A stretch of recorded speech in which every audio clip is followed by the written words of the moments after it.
On the eastern edge of her empire, Rome stretched out her tendrils, imagining her green wisps as supple, graceful threads of her culture, laying paths for light branches and unfolding leaves, waiting for flowers to open, fruits to ripen, all to nourish only her, root and branch.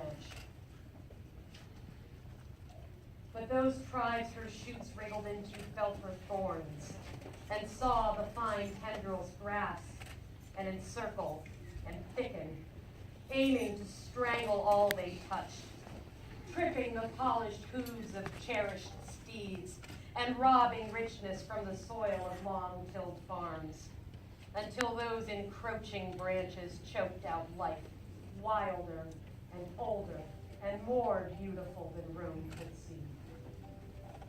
In time, two peoples rose to fight that incursion, Bastarnae bracing their backs against their northern cousins' borders and raising armies to resist Rome's advance.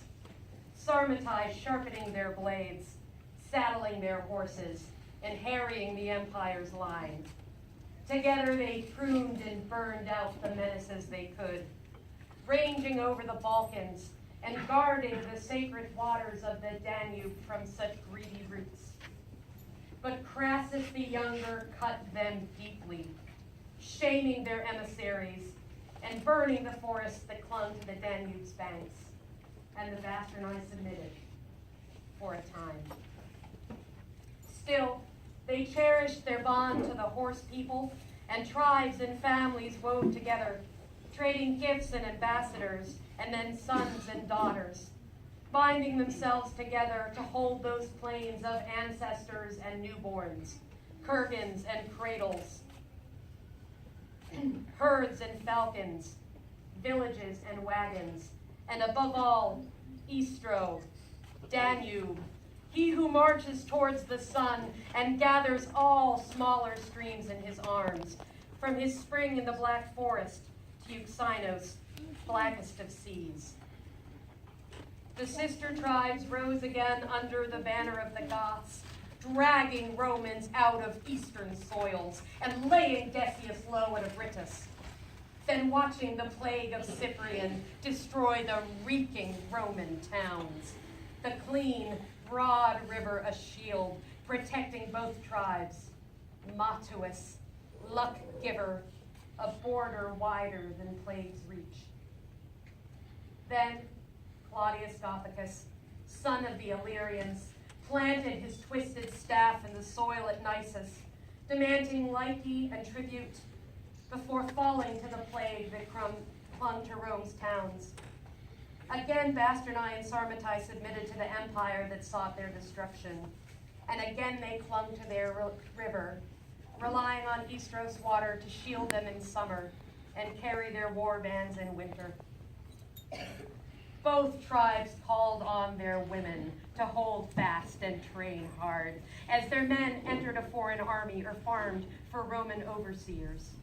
Those untethered horsewomen braced for conflict, lithe, strong-armed, and quick-witted, their bows always steady, their horses fleet and tireless. And when the Illyrian Caesars demanded all barbarian tribes be driven into Moesia and Pannonia, they stood firm, garrisoning their wagons and tents on the far reaches of the steppe and trading for extra horses.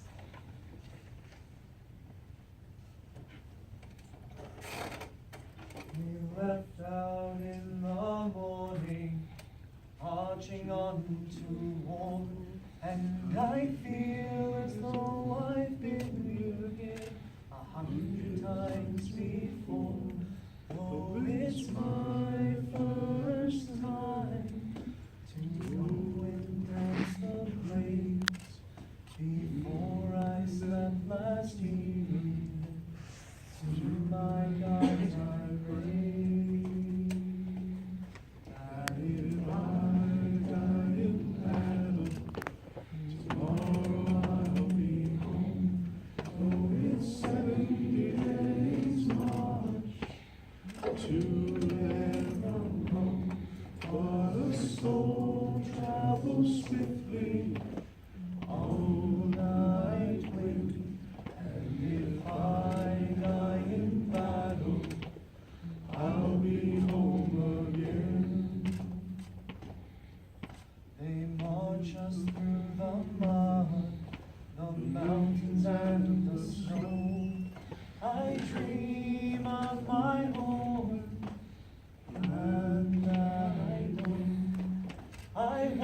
return a coward to my lover's home. So I tighten up my sword and march along to Rome.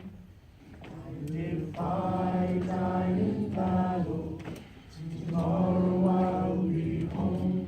Though it's 70 days march to there from Rome, but a soul travels swiftly on the night wind. And if I die in battle, I'll be home again. Her eyes are like the sea, her hair shining red. She said I'd return a warrior, for next I shed regret. So I fight for her, I fight for my home, and I fight for that war stamped with the name of Rome. And if I die in battle, tomorrow I'll be home. Though it's 70 days march to there from Rome, but a soul travels swiftly on the night wind. And if I die in battle, I'll be home again. We're 10 days from Rome, or so the old ones say, and we've been upon their roads for a night and for a day. When we see the host before us, a crimson sea of war, can this truly be the same Rome that we fought before?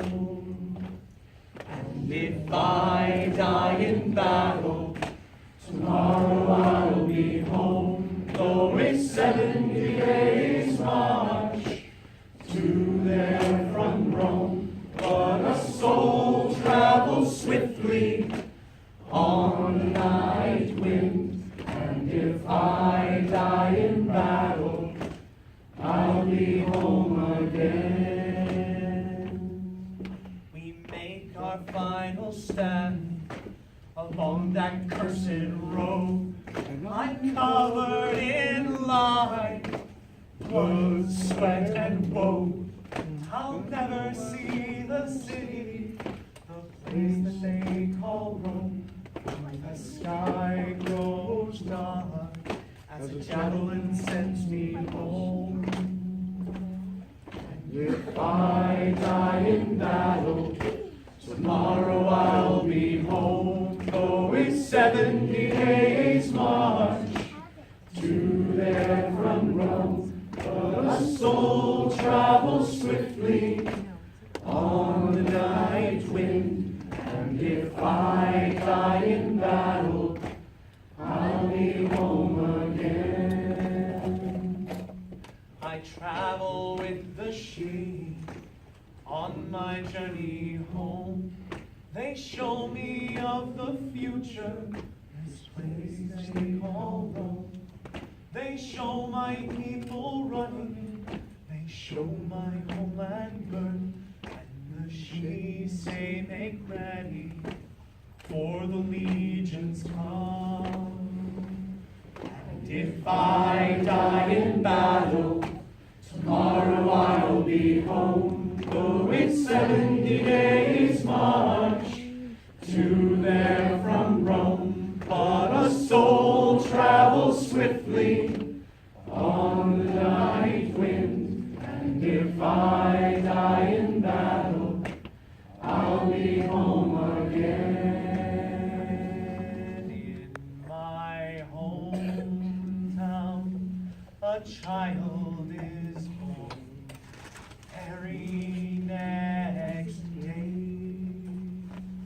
He learns the sword and shield, while the others laugh and play. His mother's soul is shaken, she's frozen to the bone. The child has her lover's eyes, and the boy's first word is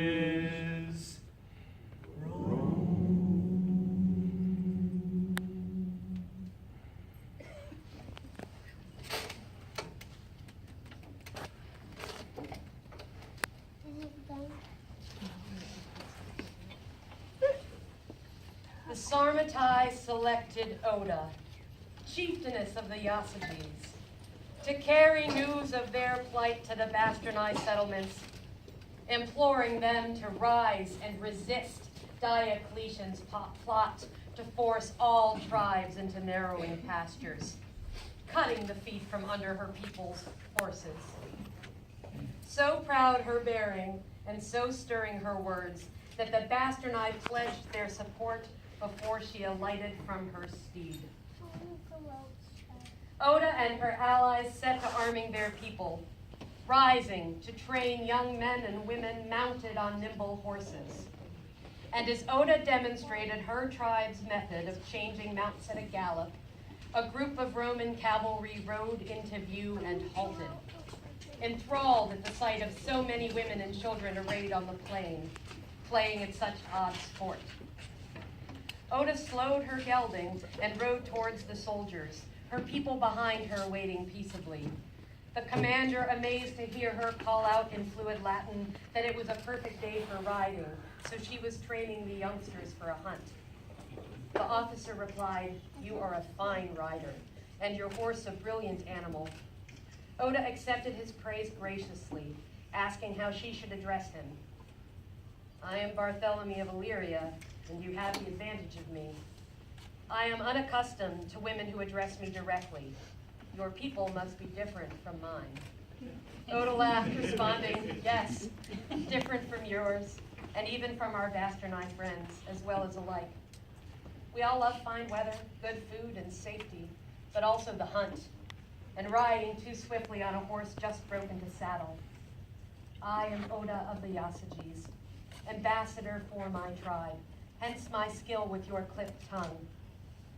I'm visiting my friends along the river and preparing them for the hardships we, barbarians, must face. Your emperor's land clearances will leave our peoples bereft of food and shelter before long. Why have your leaders turned against our tribes? Have we not cooperated? My host's brother is a Lycian, and her husband farms here in accord with promises made to Gothicus in our father's time. And yet we are driven from ancestral lands and forced to accept the insertion of unfamiliar tribes in our midst, those with whom we cannot speak and thus cannot trade or treat. I fear we are all doomed by this upheaval." The officer promised to consider her words, and he and his men rode off to complete their patrol, unaware that she led a foreign army training on land held in enforced peace. Over days and weeks, he thought of her often, how beautiful she was and how brilliant, how eloquent her speech, how elegant her riding.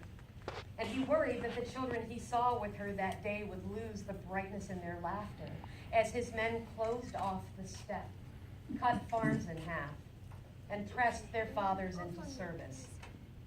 He rode the plains hoping to come across her before she returned to wherever her tribe's wagons rolled. He found her time and again, and she swayed him with her argument. Slowly a spark was kindled, drawing them together. He spoke to his men in hushed moments of how their own forebears had been so roughly used by the empire, and how their continued obedience made them all complicit in the suffering growing on the plains the river wound through. And when the Sarmatai and Basternai rose, that Termai and its headstrong leader, the Curian Bartholomew of Illyria, rode in the vanguard beside Oda Austrasia, a woman destined to be a queen. She bound herself to the man who promised her everything on those fertile banks of Istro, Matuus, Danube. Their host fell upon Trosmus, then Tomis, and finally the great fortress of Durosturum, unseating the procurator administering the clearances, and refusing to hear the plight of those beseeching him. That grasping minister and his cringing bride decorated Sarmatile lances. As the tribes rode back to the river's fertile banks, led by their king and queen, Bartholomew and Oda. Huzzah! Huzzah! You got it.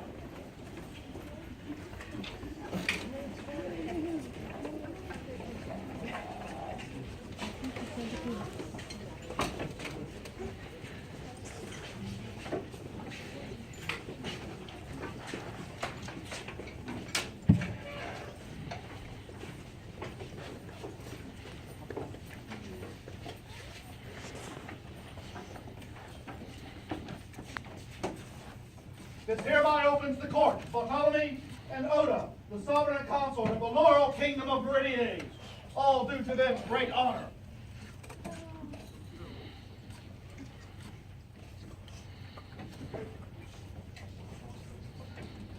Summon into the presence the entourage of their majesties,